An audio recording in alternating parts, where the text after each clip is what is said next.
It's a bit like Wales, it's a bit like the Highlands of Scotland. Big and, but unlike, you keep getting in my light, please. The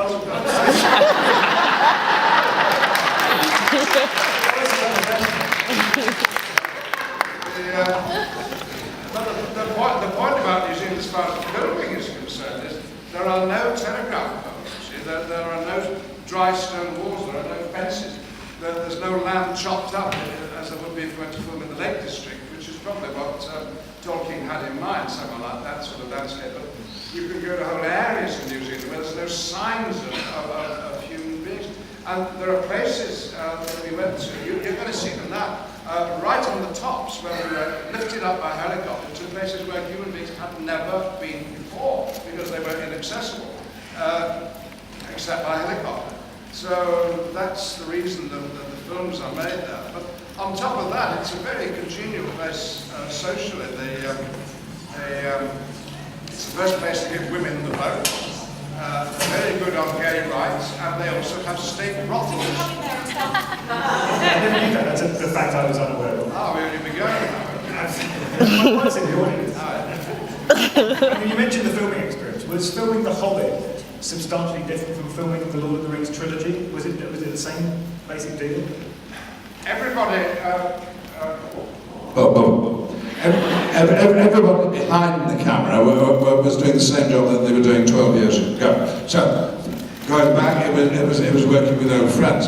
Of course, people in front of the camera were different, but it felt very much the same. This time around, we were not filming in an old paint factory. We were in custom-built studios that Peter Jackson had built for King Kong, where Avatar was filmed, where Steven Spielberg is is in line to film. So the level of technology and the convenience was greatly improved. But the big difference, I think, making The Hobbit, is that we knew that you were waiting to see it. You know, when we started on Lord of the Rings, couldn't quite be sure whether anyone really wanted these movies to be made. I mean, a lot of people thought they shouldn't be made.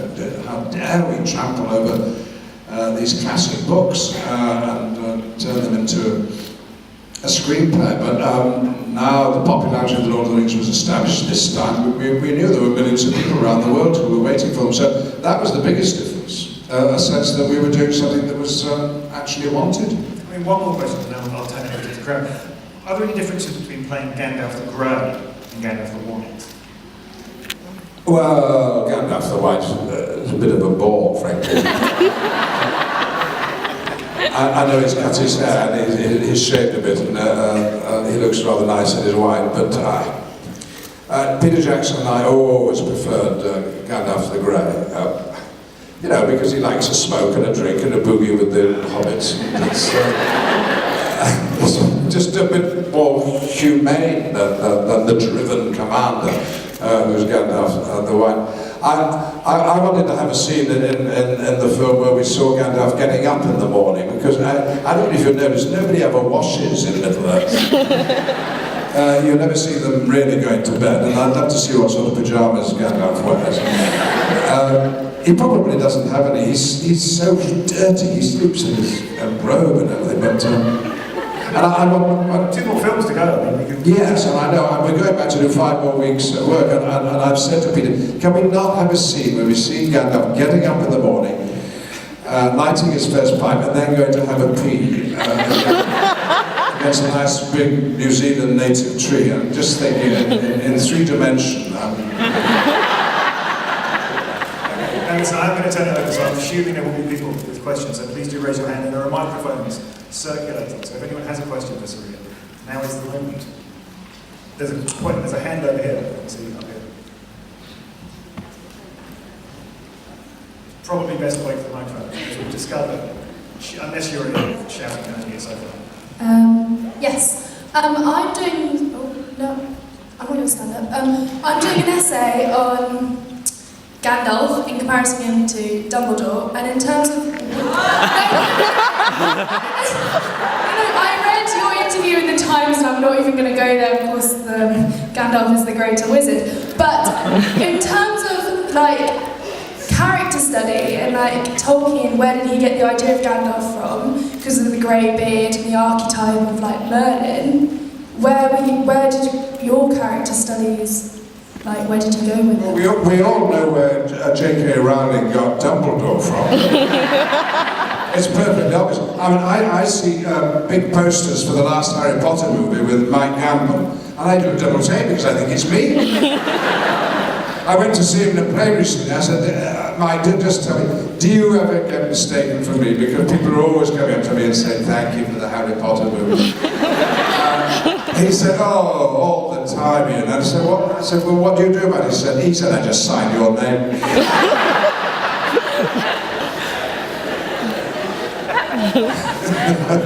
But where did he get the wizard from? Well, yes, the Merlin, I think probably, yes. And the pointy hat, I don't know. I think the miracle of Tolkien as a writer is that he can take a sort of archetype of the wizard and divide it up between Saruman, the wizard Saruman, and the wizard Gandalf, and now in this movie you'll see Doctor Who #7, Sylvester McCoy as Radagast the Brown, perhaps the most charming of all the wizards. There are a couple of blue wizards who engagingly Gandalf says that he can't quite remember their names, and that's because Tolkien didn't give them any names. And takes this standard notion of a wizard and divides it into four and gives them each a personality. So I didn't do any research. In fact, the only research I did was I went back to Tolkien and I listened to him reading a little bit of The Hobbit and not very impressive it was.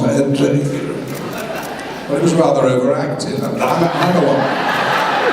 a one to talk, but you can hear his voice, too much pipe smoking and rather patrician because he used to teach at Oxford University. So I just sort of took that and built on it a little bit. I think he's just such a humane character. He may be 7,000 years old. You know, he may have been sent by down to look after the people of Middle Earth, but he's become one of them really, and that's why I like him so much. So I think that's probably Tolkien's contribution to wizardry is the idea that wizards are actually like the rest of us in certain respects. Now, there was a hand, very persistent hand up here.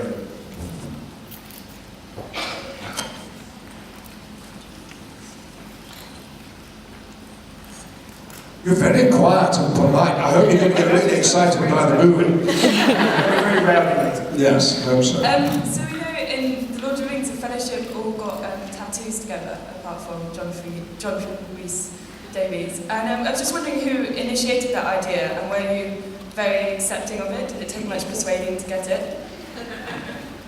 No, I didn't take any persuading. I thought it was a lovely idea, and any chance I could get to hang out with Orlando Bloom, frankly.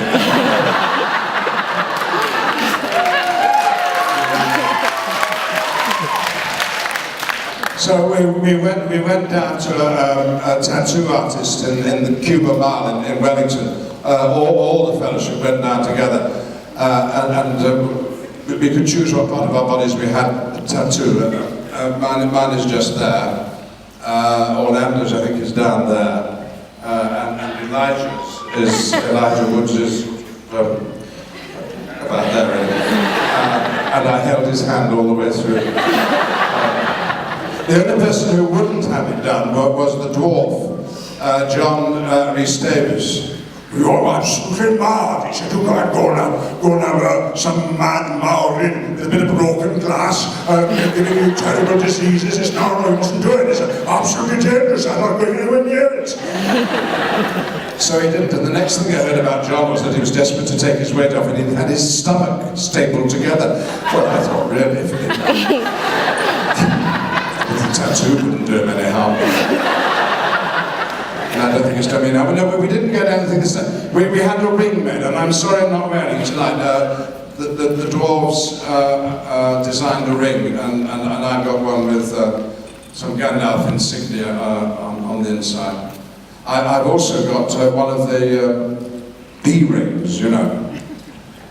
But I couldn't bring it tonight because obviously you wanted to see me, and there'd be no point if I was wearing the ring. The next questioner is going to have to go somewhere to stop that. There's a waving hand, vigorously waving.